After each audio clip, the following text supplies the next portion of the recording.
Samantala, pagkakasangkot ng pangalan sa congressional insertion sa national budget, isa umanong demolition job. Ayon kay Senate President Cheese Escudero, ang detalye magmumula kay RH28 Raymond Dadpaas. Raymond?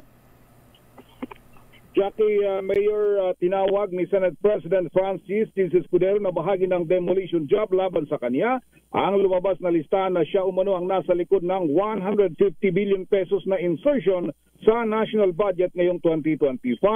Sa isang news conference sa Senado, sinabi ni Escudero na layunin ng paninirang ito na madiskaril ang kanyang pagiging Senate President ngayong 20th Congress. Ang masaklap ay dinamay pa si Senador Joel Villanueva dahil siya ang napipisil noon pa man na maging majority leader.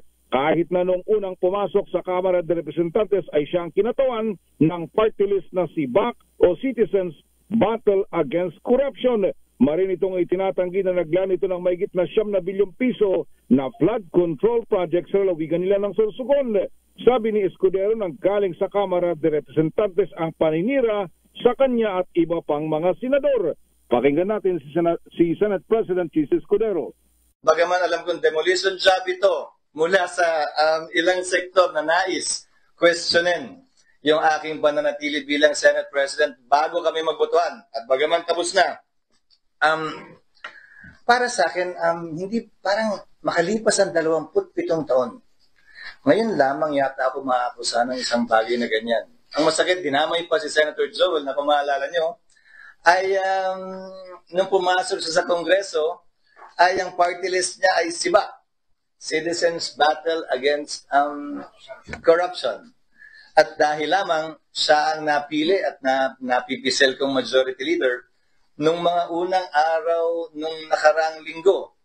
So ulitin ko, bahagi yan, par for the course yan, tulad ng pag-warning sa akin na ilan sa mga kasamahan ko sa Senado na gagawin yan.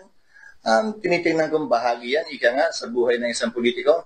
Subalit, sasagutin ko yan na may buong tapang at tulad nga ng unang tanong ni RJ kanina, bakit ako ang unang pumalakpak? Dahil yung walang tinatago, walang kinakatakutan. Ang pahayag ni Senate President Cheese Escudero. Samantala ngayong hapon, Mayor, ay inilabas na yung... Sandali, Raymond. Di niya pinaliwanag kung bakit sila ni Senator Joel Villanueva ang may pinakamalaking budget. 12 billion and 9 billion. 12 billion si Villanueva, Senator Villanueva, 9 billion ang Senate President. Wala daw ganun, Mayor. Wala daw ganun. Pati sila nagtataka kung saan nanggaling yung listahan na yun.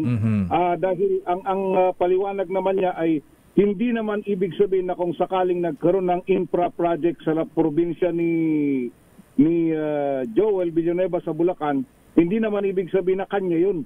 Kung sakaling nagkaroon man, yun ang kanyang paliwanag, Mayor, nung news conference kanina. Kanino? Yan, walang binanggit, pero basta kasi hindi naman daw kasi nakalagay doon na kumbaga nakalista na yung project na yun sa'yo. Yung ganun na pagkakapaliwanag, Mayor. Oo, kasi hindi naman kasi lalabas ang pangalan nila sa mga project. Ano? Ayun, yun na nga yun. Wala daw talaga ganun. Hindi daw gaya ng isang panukalang batas na malalaman mo kung sino yung main author at saka mga co-authors. Sa budget daw, wala. Lista-lista lang kung ano yung mga project para sa isang lugar. Ayan. Yan ang problema ng mga taga-DPWS dahil sila ang nasisisi.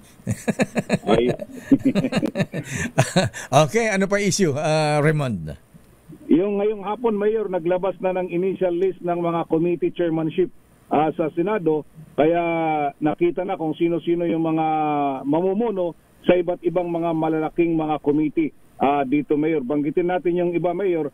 Si Senador, yung Senate Blue Ribbon Committee at Trade and Commerce, ang magiging chairman ay si Senador Rodante Marcoleta, 2 yung committee niya. Wow. 4 kay Senator Alan Peter Cayetano, Accounts, Higher Education, Justice and Human Rights, Science and Technology, Agriculture, Kiko Pangilinan, Basic Education, Bam Aquino, Constitutional Amendments, Public Information and Mass Media, Cultural Heritage and Muslim Affairs, Senator Robin Padilla, Senator Jaime Marcos, Cooperatives, Foreign Relations, Labor and Employment, Pia Cayetano, Energy, Sustainable Development, Ways and Means, Senator Camille Villar, Environment, Senator Sherwin Gatchalian, Finance Committee, Senator Erwin Tulfo, Games and Amusement at Social Services, Senator Bongo, Health, Sports and Youth, Senator J.B. Hercito, Local Government at Tourism, Senator Rafi Tulfo, Migrant Workers and Public Services, Jingo Estrada, Defense and Security, Senator Bato de la Rosa, Public Order and Dangerous Drugs, at Senator Mark Villar,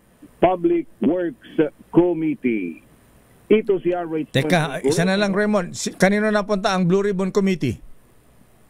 Marcoleta. Marcoleta. Naku, patay sila dyan. Marcoleta. Okay, nga Rod. Maraming salamat, Raymond. Ito si RH28, Raymond Dadpaas para sa DZRH, una sa Pilipinas, una sa Pilipino. Ang lupit niyan, Congressman, Senator Marcoleta.